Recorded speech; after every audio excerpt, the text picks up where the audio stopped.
आखिर की जब सांस में लूं है गोविंद तेरे नाम से लूं, इतनी सी है दिल की आरज़ू।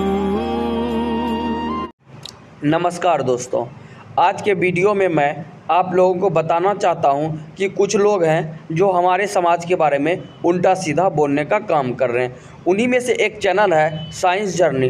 दोस्तों, हमारे व्यूअर्स ने और बहुत सारे लोगों ने साइंस जर्नी के बारे में बहुत ही चर्चा करी कि वो तो यादव समाज के बारे में ये बोलता है वो बोलता है। सबसे पहले मैं आप लोगों को बता दूं, साइंस जर्नी कोई प्रधानमंत्री, कोई राष्ट्रपति या कोई बहुत बड़ा पद का नेता नहीं है जो वह कुछ भी बोले और हमारे समाज के लोग उसको एक्सेप्ट करें।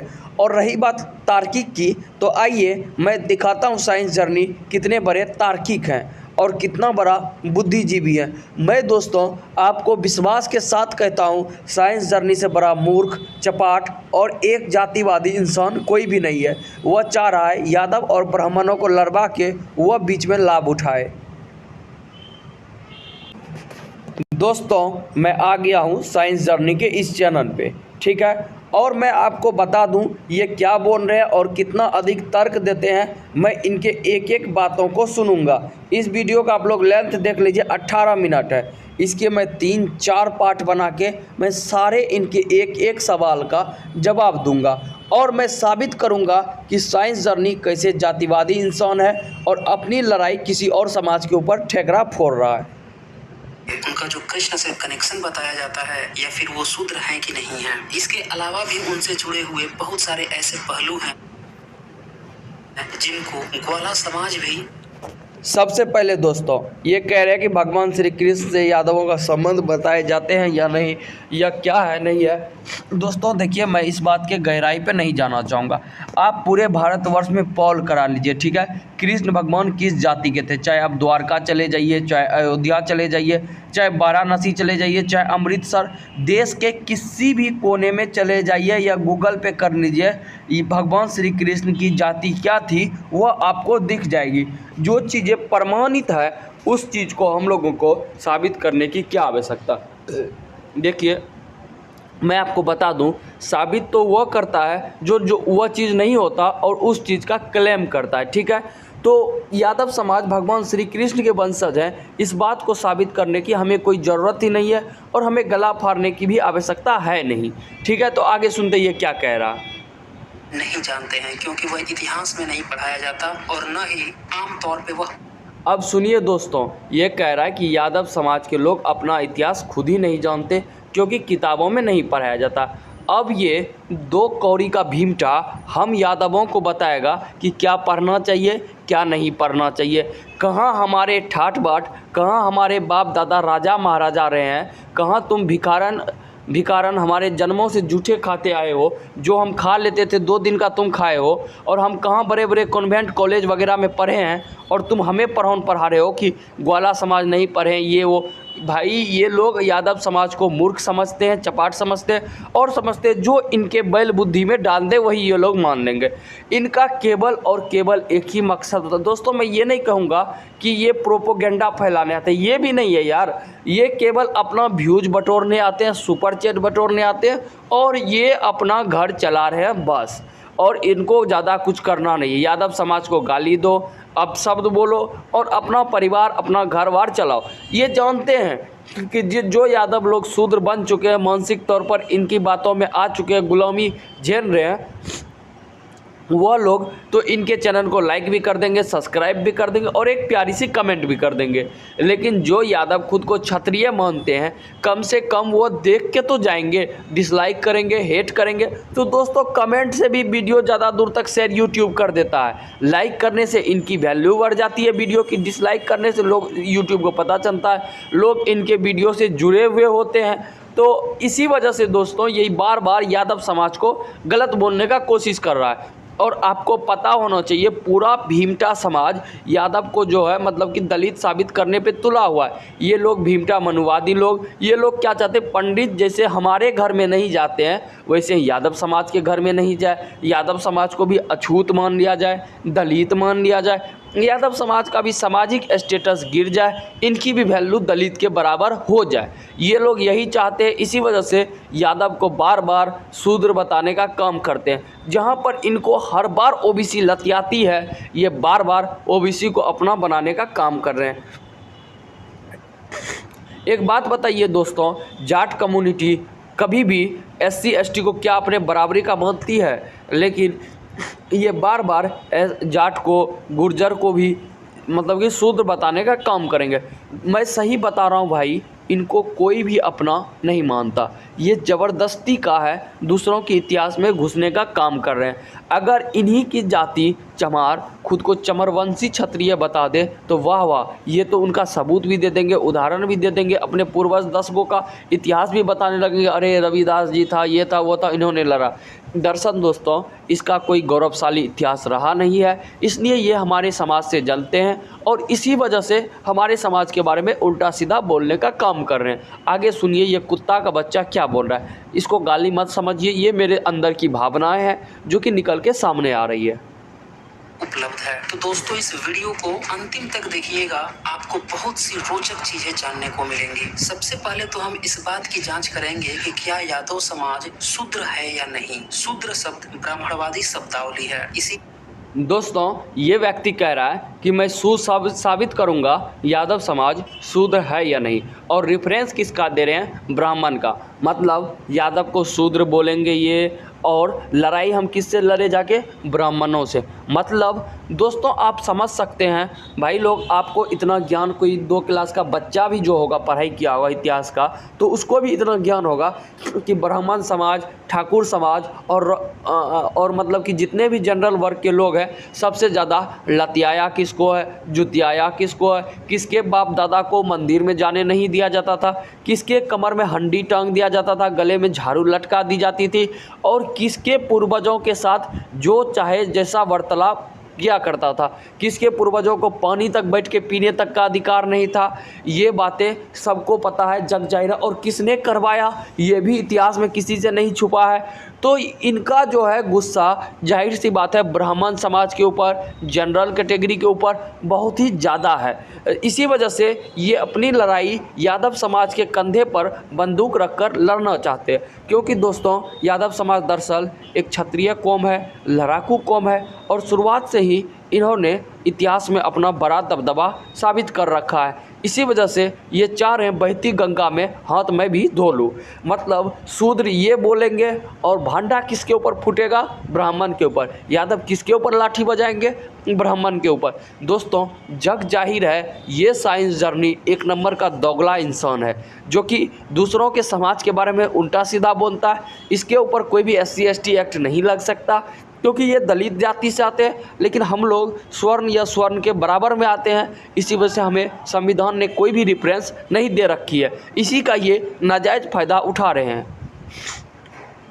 लिए कौन शूद्र है या किस वर्ण का है, इसकी भी जांच ब्राह्मणवादी किताबों से ही हो पाएगी। इसीलिए मैं कुछ ब्राह्मणवादी किताबों का हवाला देते हुए दिखाऊंगा कि उनमें यादव समाज के लिए क्या क्या लिखा हुआ है। सबसे पहले तो मनुस्मृति में चारों वर्णों का कर्म लिखा हुआ है, उसको हम दोस्तों मैं आपको सबसे पहले बता दूं, मनुस्मृति जो है किसी ब्राह्मण समाज के लोगों ने लिखा है, ठीक है।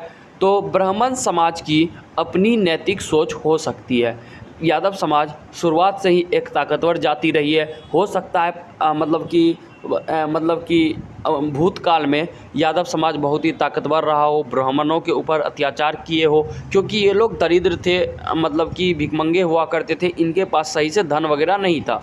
तो उस समय यादव के अत्याचार के वजह से तुलसीदास जी ने या फिर ब्राह्मण समाज के लोगों ने यादव समाज के बारे में गलत लिख दिया हो, ठीक है। आज तक ऐसी कोई भी इतिहास की किताबें नहीं है जिसको आप ऑथेंटिक किताबें माने और यादव समाज के ऊपर अत्याचार का वर्णन बताए, ठीक है। और शूद्र किसी मनुस्मृति के कह देने से नहीं साबित होता। शूद्र साबित होता है उन जातियों को ओबीसी के अंदर शूद्र बोला जा सकता है जिनके पूर्वजों ने सदा ही मतलब कि राज नहीं किया हो, जिनके पास ना तो राजा महाराजा रहा हो, ना ही उनकी गौरवशाली इतिहास रहा हो, ना ही उनके पास सही से भूमि का टुकड़ा हो, और समाज में उनकी ना तो कोई इज्जत हो।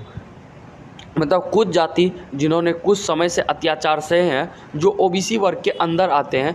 जैसे कि मैं आपको बता दूं तो ओबीसी वर्ग के अंदर कानू आ गए, लोहार आ गए, जोहार आ गए और धोबी हो गया।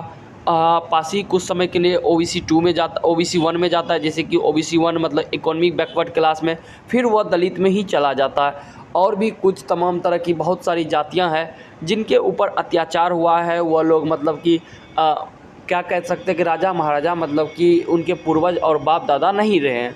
तो इसी वजह से उन लोगों को शूद्र आप लोग कह सकते हो ओबीसी वर्ग के अंदर। और दलित जो है ये तो ऑलरेडी अछूत ही है।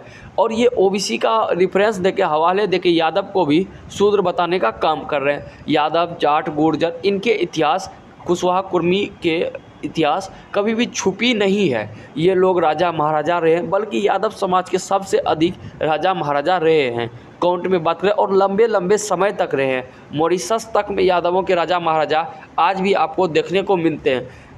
अब जिनके राजा महाराजा हो, जिनकी 15 करोड़ से ऊपर बिहार के अंदर आबादी हो, पूरे देश भर में मतलब कि 15% यादवों की आबादी हो, पूरी दुनिया में 3% आबादी हो, उसके बाद अपर ओबीसी के अंदर आना, ये बहुत बड़ी बात है।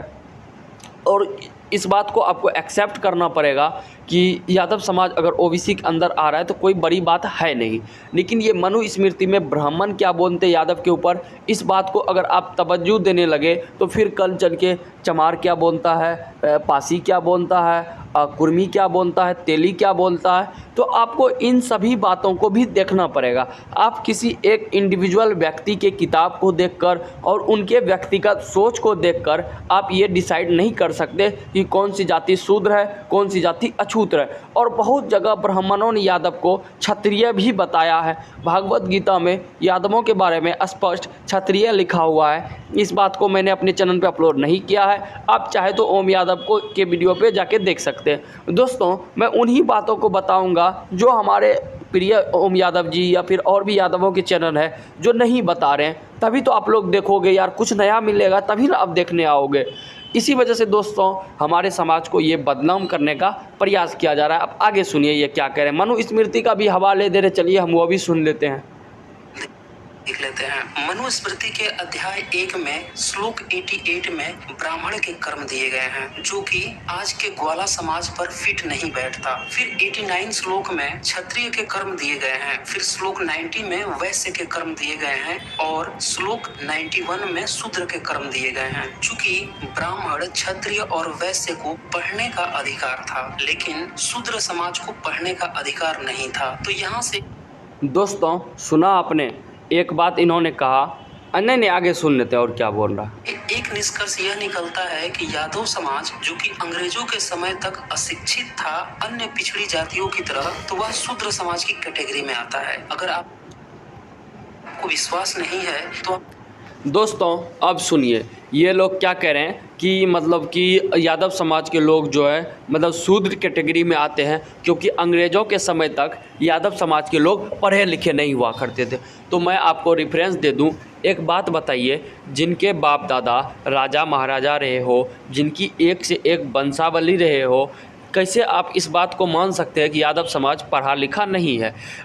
अंग्रेज़ों के समय की बात करें तो हमारे क्रांतिकारी अहिरवाड़ डायनेस्टी पूरे देश भर में प्रचलित थी। और अंग्रेज़ों से मतलब कि लोहा राव तुलाराम जी लेते थे। राव तुलाराम जी के वंशज जो थे मतलब पीढ़ी दर पीढ़ी पढ़ते आए हैं। राव युवराज सिंह के पढ़े, राव राम सिंह के पढ़े। और रही बात इतना ही नहीं दोस्तों, आपको अगले वीडियो में मैं आपको स्क्रीन के ऊपर दिखा दूंगा, जब अंग्रेज़ों के टाइम पे ही सही, अंग्रेज़ों के समय में ही मतलब क्या कहते हैं, सुंदर सिंह यादव, आप सर्च कर सकते हैं या यादव सम्मान चैनल के ऊपर अपलोड किया गया, जाके देख सकते हैं। सुंदर सिंह यादव, ठीक है, वह जो है मतलब कि क्षत्रिय महासभा के अध्यक्ष बन चुके हैं और वह यादव जाति के अंदर आते थे। और बहुत सारे ऐसे यादव हैं जो कि क्षत्रिय महासभा के अध्यक्ष भी रहे हैं, जिसमें यादव भी शामिल हुआ करता था, जाट भी शामिल हुआ करता था, गुर्जर भी और राजपूत तो हुआ ही करते थे, ठीक है। लेकिन एक बात है, क्षत्रिय महासभा संघ के अध्यक्ष ज़्यादातर राजपूत जाति बनी है, इसलिए आज राजपूत इस बात को ढोंग कर रहे हैं कि राजपूत ही केवल क्षत्रिय, लेकिन ऐसा कुछ नहीं है। अगर यादव क्षत्रिय नहीं होता तो क्षत्रिय महासभा का अध्यक्ष क्यों बनता? अगर जाट क्षत्रिय नहीं होता तो सूरजमल कहाँ से आ गए? सूरजमल की जो सेना है या उसको सोमवंश की उपाधि क्यों दी गई? ये तो मतलब कि हम लोगों को बिल्कुल अपनी लड़ाई दूसरे के ऊपर थोप रहे हैं। मतलब कह रहे हैं कि हमारे पूर्वज के ऊपर मारा गया, हमारे पूर्वज के गला में हंडी टांगी गई, हमारे पूर्वजों के गले में जो है मतलब कि ये कहना चाह रहे झाड़ू टांगा गया। तुम यादव क्या करो, शक्तिशाली हो, तुम हमारे लिए हथियार उठाओ, हम तुम्हारे कंधे के ऊपर बंदूक रखते हैं, हम गोली चला देते हैं पीछे से। मतलब कि गोली चलाओ तुम, मतलब कि सजा हो यादवों को, ऐसा मतलब कि ये लोग सोच रहे हैं, यादव समाज को भड़काने का काम कर रहे हैं। कल चल के अगर इन्हीं की बातों पर यादव समाज भड़क जाते हैं, अपने क्षत्रित्वपन को जगा लेते हैं और चल के ब्राह्मण को, राजपूत को या जनरल कैटेगरी के लोगों के ऊपर अत्याचार जोर शोर से करने लगते हैं, तो इसका जिम्मेदार यही कमीना व्यक्ति होगा जो कि इस वक्त यादवों के क्षत्रियपन को ये जगाने का काम कर रहे हैं। मैं सही बता रहा हूँ दोस्तों, इस तरह की लड़ाने की बातें, भड़काऊ बातें केवल यही कर सकते हैं। 4 श्लोक दिखला दिया और यादवों को शूद्र बताना मतलब कि चालू कर दिया। आप सुमित यादव के चैनल पे जा सकते हैं। सुमित यादव जी ने एक एविडेंस दिए जो आर्कियोलॉजिकल एविडेंस है, जिस बात से यादव समाज क्षत्रिय साबित हो जाता है। ठीक है, और हो ही नहीं जाता यार, है। इन्होंने लड़ाई लड़ी भाई कारगिल युद्ध में, योगेंद्र यादव। अब कोई क्षत्रिय ही ना भाई, क्षत्रिय का क्या काम होता है? योद्धा। जब परिस्थिति पीछे धकेले तो युद्ध में हमेशा आगे रहे। क्या योगेंद्र यादव ने कभी पीठ दिखा दी? राव तुलाराम जी ने क्या कभी पीठ दिखाए? क्या रेजंगला युद्ध में यादवों ने कभी युद्ध छोड़ के भागा? नहीं ना यार। कितने सारे इतिहास, नादिर शाह के खिलाफ, मुसलमानों के खिलाफ यादव समाज के लोगों ने लड़ा। तो ये लोग क्या बात बताना चाह रहे हैं आप लोग समझिए। ये अपनी लड़ाई दूसरे समाज के ऊपर थोप रहे हैं। इनको ओबीसी समाज कभी भी अपना नहीं मानता। ठीक है, ज़बरदस्ती का ये ओबीसी समाज के ऊपर चढ़ने का कोशिश करें। हर जगह ओबीसी जोड़ देंगे, हर जगह बोल देंगे चमार, देहार, तेली, उली, और ऊपर से लगा देंगे अहीर, पासी, कुर्बी, जाट। इस तरह की बातें ये हर बार जोड़ देते हैं। हर बार घुमा फिरा के ये यादव को हर जगह लपेट देते हैं ताकि यादव के व्यूज भी मिल जाए, कुछ यादव की जो है मनोस्थिति बदल जाए, वह खुद को शूद्र मानना शुरू कर दे। ये यही चाह रहे कि हमारे साथ हमारे धर्म को परिवर्तन करवा दे। ये चाह रहे कि पंडित हमारे घर पे पूजा कराने ना आए, इसी के तरह हमारे साथ भी अछूतों जैसा व्यवहार हो ताकि इसके कलेजा को शांति मिले, ताकि ये ऊंचा नहीं है, इनकी गौरवशाली इतिहास नहीं है तो दूसरे जाति की भी गौरवशाली इतिहास ना हो। यही ये चाह रहे। चलिए आगे सुनते हैं। किसी भी यादव या ग्वाला समाज के महापुरुष का नाम बताएं जो कि अंग्रेजों के समय में उनसे पहले शिक्षित हुआ करते थे। अगर यहाँ आइए, नाम सुनना है ना आपको, मैं आपको नाम बताता हूँ। राव तुलाराम जी के पूरा परिवार जो है शिक्षित थे। राव युवराज सिंह के पूरा परिवार जी शिक्षित थे। सुंदर सिंह यादव की पूरा परिवार शिक्षित थी। जिनके सामने दलित जाते थे तो कपार के ऊपर चप्पल रख के जाते थे, और वह क्षत्रिय महासभा के अध्यक्ष भी थे। और आपने ही कहा ना, क्षत्रिय को जो है पढ़ने का अधिकार था, तो हिंस प्रूव्ड यादव क्षत्रिय है और उसको पढ़ने का अधिकार था। मैंने आपको नाम बता दिए। आगे सुनिए दोस्तों। किसी को डाउट है तो इसी मनुस्मृति के अध्याय 2 में उपनयन संस्कार के बारे में 2 में इसका जिक्र है। और जब आप प्रैक्टिकली जाकर देखें तो यादव समाज, ग्वाला समाज भी उपनयन संस्कार यानी कि जनेऊधारी नहीं पहनता है। मनुस्मृति के अध्याय 2 के 37 श्लोक में लिखा है, ब्रह्म तेजा विलासी ब्राह्मण का गर्भ से 5वें वर्ष में, बला विलासी क्षत्रिय का 6 वर्ष में और धना विलासी वैश्य का 8वें वर्ष में उपनयन करना चाहिए। लेकिन ग्वाला समाज में यह जनेऊ प्रक्रिया बचपन में नहीं होती है। अगर अब भी आपको संदेह है तो आप वाल्मीकि रामायण ही देख लीजिए। मेरे पास यह गीता प्रेस की वाल्मीकि रामायण है। इसके युद्ध कांड के 22वें सर्ग में जब राम धनुष पर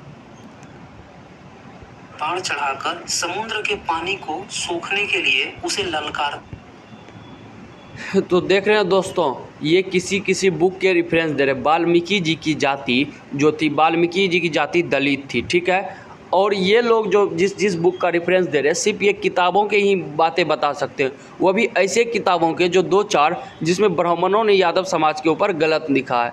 दोस्तों, ब्राह्मण समाज ने भी कभी भी मतलब कि यादव समाज ने भी कभी भी ब्राह्मणों को छोड़ा नहीं। आप हाल फिलहाल का ही घटना देख सकते हैं। देवरिया का जो घटना हुआ जिसमें कि एक यादव प्रेमचंद को मारा गया तो सत्यनारायण दुबे जी के पूरे परिवार को साफ कर दिया गया था। इसके ऊपर किसी भी भीमटा ने ये नहीं बताया कि यादव समाज ने देखिए ये कर दिया वो कर दिया। आप ये बताइए उसके बाद दोस्तों ब्राह्मण समाज ने यादव समाज के बारे में कितना गलत बोला, यादव समाज को हिंदू मानने तक से इनकार कर दिया ट्विटर के माध्यम से। कुछ दिन पहले ही ओम यादव के चैनल पे मैंने देखा तो इस तरह की बातें उन्होंने देखी। तो कभी हो सकता है कि ब्राह्मणों के ऊपर यादव समाज के लोगों ने मारा हो, पीटा हो, उनको घसीटा हो या फिर नीचा दिखाया हो, क्योंकि भिखारी तो ये शुरू से ही हुआ करते थे। इसी वजह से दोस्तों हो सकता है इनके इन तरह के पुस्तकों के अंदर यादव समाज के बारे में उल्टा सीधा इनके लोगों ने लिख दी हो। अब जिसकी जाति ब्राह्मण हो, अब वह यादव के बारे में गलत लिखे तो ब्राह्मण क्या बोल रहा है यादव के बारे में, उससे हमें क्या लेना देना। और रही बात यादवों के ताकत की, तो इन लोगों को क्या पूरे जग जाहिर है, पता है सबको कि यादव समाज क्या कर सकते हैं क्या नहीं कर सकते हैं। चलिए आगे सुनते हैं। तब समुद्र इंसान के रूप में प्रकट होकर राम से समुद्र पर पुल बनाने की डील करता है और साथ ही राम से यह भी कहता है कि धनुष बाण आप उठा ही लिए हो तो आभीरों को यानी यादवों को खत्म कर दो। आप खुद ही देख लीजिए इस युद्ध कांड के 22वें सर्ग में श्लोक संख्या 33 में क्या लिखा। दोस्तों वाल्मीकि की जाति दलित थी। दलित लोगों को भी यादवों से शुरुआत से ही चीर रहा है, क्योंकि प्राचीन काल में यादव समाज ने इनको बढ़िया से बजाया हुआ है। ठीक है, अगर यादव समाज शूद्र होता तो उनका भी दोस्तों लिविंग स्टैंडर्ड डाउन होता, ब्राह्मणों की तरह, राजपूतों की तरह या फिर और बाकी जातियों की तरह यादव समाज का लिविंग स्टैंडर्ड हाई नहीं होता। 15 करोड़ आबादी अगर हमारी है तो आज हमारे भी गले में हंडी बांधी होती, कमर में मतलब कि झाड़ू लटकाए होते और हम बौखरे होते। ऐसा कुछ भी नहीं है। यादव समाज के लोग जो होते हैं बहुत ही अमीर होते हैं और ज़मींदारी में इनका भागीदारी अच्छा होता है। एक बात बताइए, अगर यादव समाज के लोग गरीब थे, शोषित थे, पीड़ित थे तो आज इतने यादव अमीर क्यों हैं? यादव समाज के नीचे ये लोग क्यों काम करते हैं और खटते हैं और यादवों के खेत में ही ये क्यों नज़र आते हैं? इनके पास इनकी आबादी 5% होने के बाद भी मतलब बिहार में चमार की 0.1% भूमालिक ये क्यों हैं? ये अपनी स्थिति तो बता नहीं रहे, ये नहीं जानते कि ये खुद कितने भूखे नंगे भिखारी रहे हैं और ये दूसरों की इतिहास को बताने का काम कर रहे हैं। आज जो दोस्तों ब्राह्मण के पास ज़मीन जगह है, राजपूत के पास ज़मीन जगह है, वह सब अंग्रेज़ों के समय में इन लोगों ने अर्जा है। तो इस बात का तो बहुत सारे किताब भी रेफरेंस देते हैं जो ऑथेंटिक बुक मानी जाती है। तो फिर ये यादव समाज के ऊपर बार बार टीका टिप्पणी करके ये हमारे व्यूज कमाना चाह रहे हैं और हमारे समाज को ये बरगलाने का काम कर रहे हैं।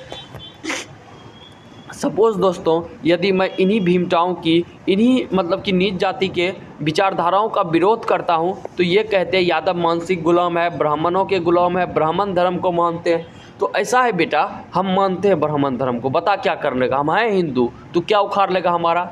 तो आज का वीडियो लंबा हो जाएगा दोस्तों, मैं यहाँ पर रोक रहा हूँ। आप देख लीजिए वीडियो 3 मिनट 22 सेकंड और 18 मिनट 22 सेकंड का वीडियो है। मैं पूरा एक एक पार्ट एक्सपोज करूँगा क्योंकि इन्होंने छोटी छोटी बातें कही है लेकिन हमारे लोगों को चुभेगी क्योंकि बातें मोटी मोटी है, इसलिए अगले वीडियो में बताऊँगा। जय यादव जय माधव।